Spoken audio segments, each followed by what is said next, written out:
Nako, eto nga mga sangkay, itong witness ni Marcoleta ngayon ay kinukuyog. Kasama na rin po si Marcoleta dahil nga po sa matinding nabuking na sekreto.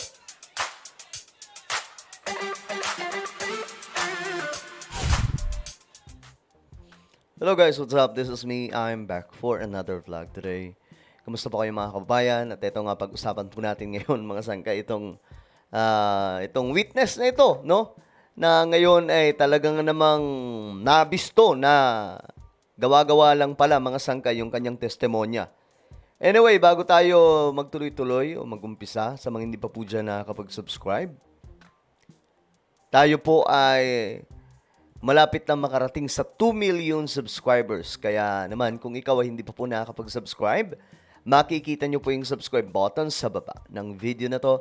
I-click nyo lamang po yung subscribe, i-click ang bell at i-click nyo po yung all. Sa mga nanonood po sa Facebook, i-follow nyo po yung ating Facebook page. Shoutout po sa lahat ng mga solid sangkay na nanonood ngayon. So ito, mga sangkay, tingnan po ninyo. Ayon po kay Senator Lacson, he was just made. Ito po mga sangkay, itong taong ito na, alam nyo, nung unang nagsalita ito, akala po talaga natin totoo. Then, after po mga sangkay ng kanyang testimonya, nagkabuhol-buhol na, no? Nung tinanong na po siya, mga sangkay, ayun, wala na po tayong nakita doon, kundi katawa-tawa, mga sangkay. Napakasinungaling po talaga. Nahuli ako, mga sangkay, wala akong, ayoko nga kay Romualdez, mga sangkay. Ayoko rin kay Zaldico. Gusto ko nga pong madiin. Kaya nga lang, mga sangkay, sana, kung magpapadala, yung totoo. Hindi yung ganito, na halatang-halatang mayroon lamang pong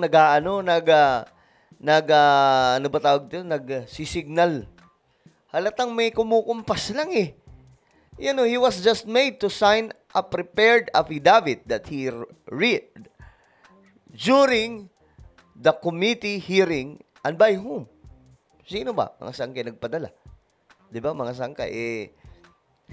Parang mas memorize pa nga po ni Senator Marcoleta yung kanyang testimonya kaysa po dito sa nagtitestimonya, mga sangkay. Ngayon, sabi ni Senator Lacson, posibleng makatulong ang Manila Regional Trial Court o RTC sa pagtukoy kung lehitimo ang sinumpaang salaysay ng nagpakilalang dating security consultant ni Representative Zaldico na si Orly Gutesa. Oh, ngayon, yari siya. Yung pagkakaalam po natin, nawawala daw po mga sangkay, nagtatago. Siyempre, magtago ka na lang kaysa mabuking ka. Diba? Kung sino man nagpadala sa kanya, malamang pagtataguin po siya ngayon. Kasi lalo po siyang madidiin dito eh. Kasi yung testimony niya mga sangkay, hindi niya alam. Binabasa lang po niya. At kapag nawala po siya sa kanyang binabasa, ayun na, nagkalat na. Ngayon, ito mga sangkay, ito yung mga video na ngayon pinagdududahan po ng netizens. Ito yung box ng pera na pinag-uusapan natin sa kasalukuyan. Mr. Gutesa, mag-stick ka lang sa binabasa mo. Huwag ka nang nag-a-adlib. Kung ano yung nandito, basahin mo lang. Kita nyo mga sangkay, tinuturuan pa po siya ni Marcoleta dito. Yes, Your Honor. Bago ibaba ang nasabing basura, ito.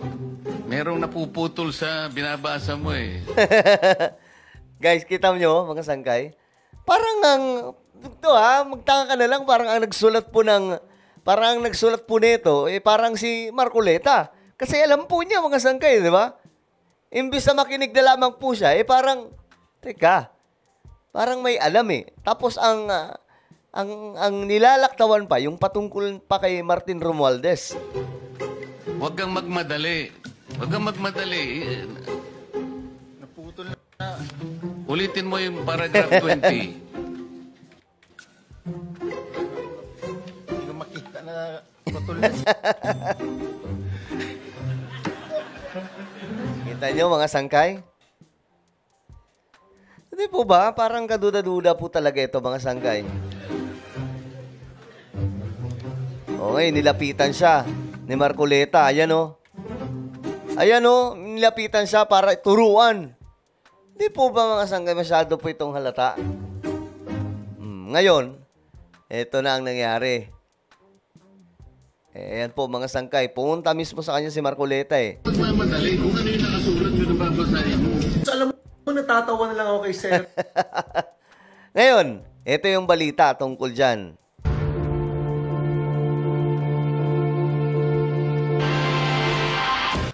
Pineke umano ang notaryo sa affidavit ni Orly Gutesa ang nagpakilalang dating security aide ni Congressman Zaldico na nag-deliver umano ng pera sa bahay nito at ni dating Speaker Martin Romualdez.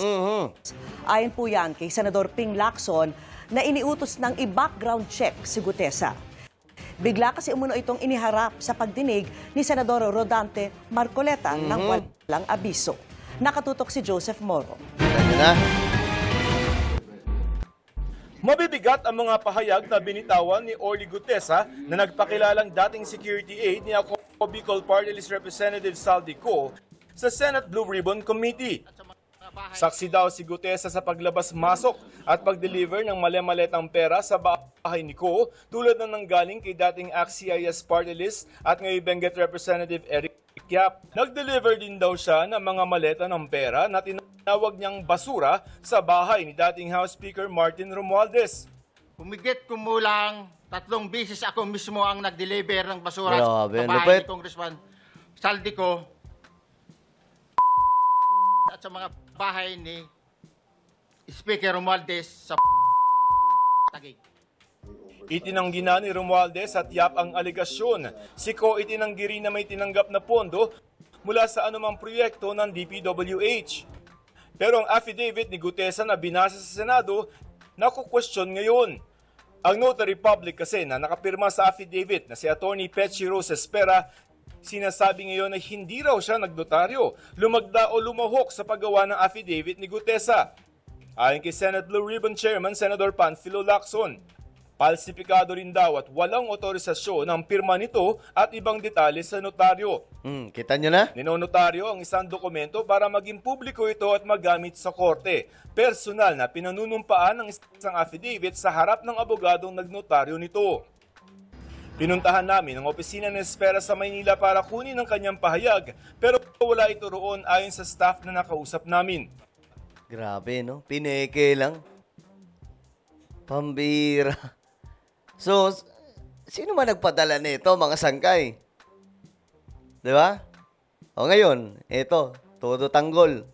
Si Defensor. Wa-effect daw ang pagtanggi ng abogado na ninotaryo niya ang affidavit ni Sergeant Orly Gutesa. May bisa pa rin daw ang mga pasabog ng dating sundalo dahil under oath naman siya sa Senado. Kahit pa, yun nga ang nakakaano eh. Hindi nga yung nakakalungkot, under oath, tapos nagsisinungaling. Pikihin mo ba naman yung notaryo para lang... Ay, nako po mga sangkay. Ngayon, nabuking sila. Ngayon, pinuputakti po sila ng netizens. Buong bansa, ayan po. Marcoleta, mas kabisado ang affidavit ng dinalang testigo. Ayan o. Hindi nakawala sa mapanuring mga mata ng mga Pinoy ang umano'y tila mas kabisado pa ni Senator Rodante Marcoleta ang affidavit ng kanyang ipinakilalang testigo kaugnay ng flood control scam. Dapat hindi scam eh. Flood control corruption ito eh. Diba? Oh. Ang bihira mga sangkay. Nabuking eh. Alam nyo, kulang na lang sa pag-iisip yung hindi pa rin po makakaintindi dito mga sangkay. O ngayon, ito. Panoorin natin. Sir, sabi nyo kanina, si Zaldico lang po naging VIP ninyo. Wala po kayong pinagbantayan from Coca-Cola. Diretso po kay Zaldico. Yes, Your Honor. Okay, kasi po pinadalan po ako dito ng...